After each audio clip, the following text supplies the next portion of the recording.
Greetings and welcome to Gospel Bytes, where we take a bite at the Gospel for the day. Today is Monday, June 15th. A reading from the Holy Gospel according to Matthew. Glory to you, O Lord. This is taken from Matthew chapter 5, verses 38 to 42. Jesus said to his disciples, "You have heard that it was said, 'An eye for an eye and a tooth for a tooth.' But I say to you, do not resist an evildoer.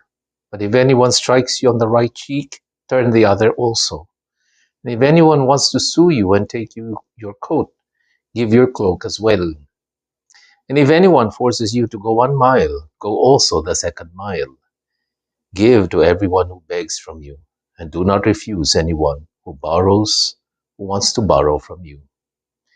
The Gospel of the Lord. Praise to you, Lord Jesus Christ.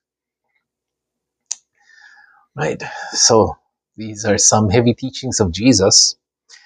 He said, whenever evil is done, do not answer evil for evil.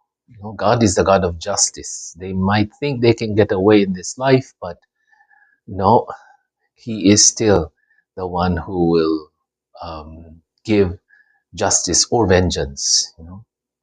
So there is no one reason why, because every situation is different.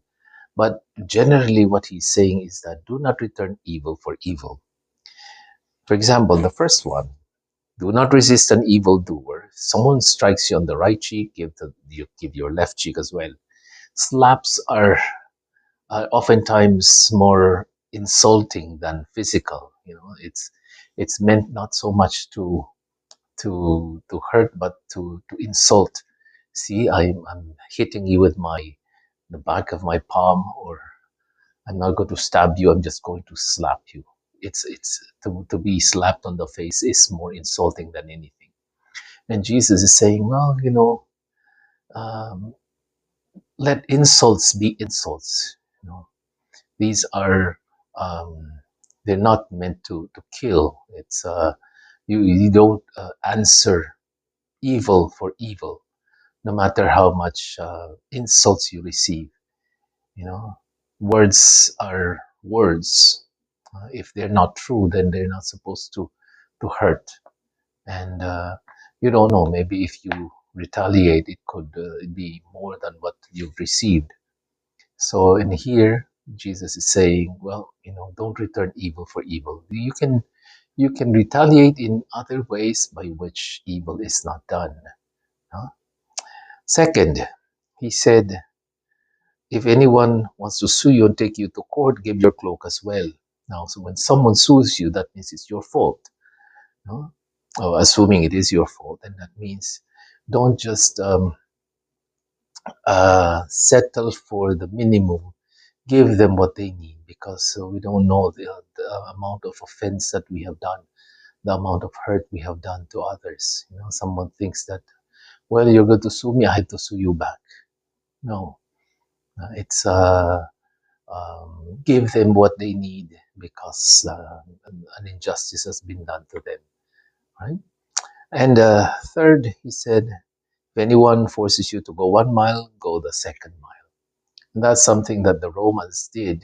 They had this rule that they can force someone to carry a load. Maybe a soldier would command a Jew to carry a sack of wheat for 1 mile. He said, if it's 1 mile, then go for another mile. And the reason, because we don't know whom you are helping when you are doing something good, even if you're being forced to. And this happened. You can see this in the case of Jesus, when a Roman soldier forced Simon of Cyrene to carry the cross of Jesus. Huh?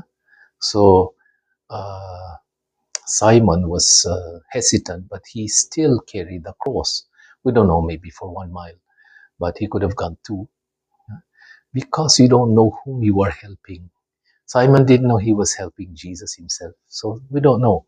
Maybe when we do something, even when we are forced, when it's something that is good for someone, then we are doing it for Christ.